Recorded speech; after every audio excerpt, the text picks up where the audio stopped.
অন্তত ৯০০ জনকে বেওয়ারিশ দাবি করে দাফন করেন চাইল্ড অ্যান্ড ওল্ড এজ কেয়ারের মিল্টন সমাদ্দার। করেন ফেসবুক লাইভও। দাফনের আগে অঙ্গ প্রত্যঙ্গ কেটে রাখার রয়েছে অভিযোগ।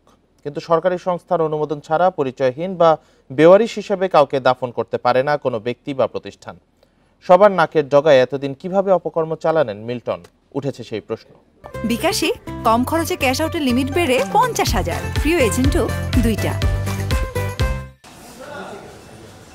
ফেসবুক ভিডিওতে এভাবেই বেওয়ারিশ দাবি করে একের পর এক মরদেহ দাফন করেছেন মিল্টন সমাদ্দার। নিজেই স্বীকার করেছেন অন্তত ৯০০ জনকে দাফনের কথা। বিভিন্ন সময় যাদের রাস্তা থেকে তুলে আনেন নিজের প্রতিষ্ঠান চাইল্ড অ্যান্ড ওল্ড এজ কেয়ারে।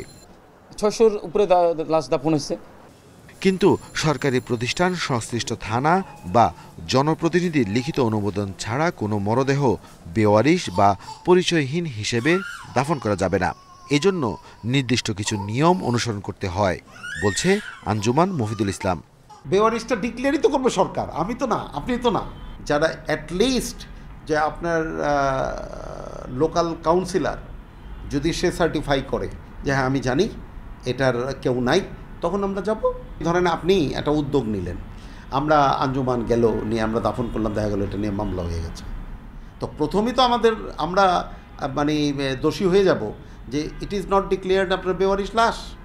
পরিচয় ছাড়া মরদেহ দাফনে ছবি বা ভিডিও রাখার বাধ্যবাধকতা রয়েছে।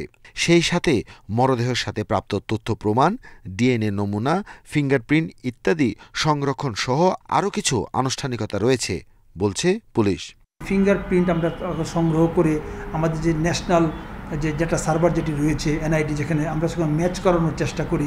পরিচয়টা শনাক্ত করার জন্য যত ধরনের ব্যবস্থা গ্রহণ করা আমরা প্রয়োজন, সকল ব্যবস্থা আমরা গ্রহণ করি। মিল্টনের বিরুদ্ধে আরও অভিযোগ, সামাজিক যোগাযোগ মাধ্যমে বিভিন্ন ভিডিওতে ভুল ও অতিরঞ্জিত তথ্য দিতে বাধ্য করতেন সহকর্মীদের।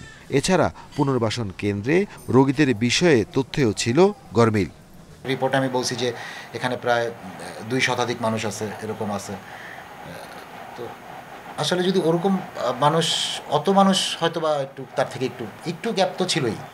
পুনর্বাসন কেন্দ্রের নামে ডলার এনে মিল্টন নিজের ফেসবুক পেজের রিচ বাড়াতে ব্যয় করতেন। কেন্দ্রে নিয়োগ দিয়ে নিজের মালিকানাধীন প্রতিষ্ঠানে কাজ করতে বাধ্য করতেন অনেক কর্মীকে। তার প্রতিষ্ঠানের বিরুদ্ধে নানা অভিযোগের তদন্তে সমাজ কল্যাণ মন্ত্রণালয়। Arafatur Rahman, independent news, Dhaka.